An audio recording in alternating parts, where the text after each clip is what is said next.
Hey everybody, it's Tom, and I wanted to sort of riff on a distinction that I encountered actually a few months back vis-a-vis Gary V or Gary Vaynerchuk. And that distinction is that between documentation and creation. And when you're endeavoring to put out material into the world, sometimes there's a sense of restraint due to a kind of perfectionism, let us say. And yet there's something in the distinction which he articulates that can allow us to circumvent that sense of restraint. What is that? What is that distinction between documentation and creation that frees up a certain modicum of psychic energy so that we're no longer hamstrung by our own idealism? And I imagine that the answer to that question has to do with the fashion in which those two terms are connoted differently in our imaginations. So, with the idea of creation, there is this almost ironically a weight, as if there's an oppressive responsibility which attends the act of creation and putting all the elements together after a very exacting manner that will not admit of margin for error. That's not to say that this actually reflects what transpires in the process of creation, but at times when we hear that word, that interference of that connotation subverts our ability to access the fluidity which we associate with bona fide artistry. On the other hand, there's a simplicity to the notion of documentation. It is deceptive.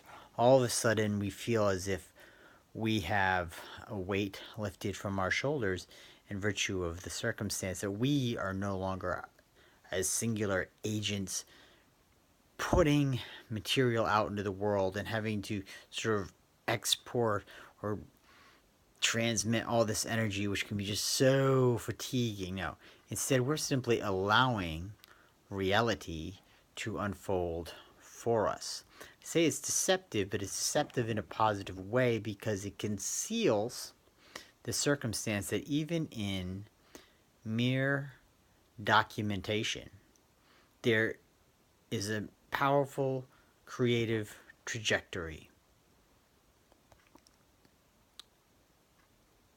that arises from all sorts of angles. First of all, you have to select what you're going to document. That act in and of itself is positive in creation and a creative and artistic.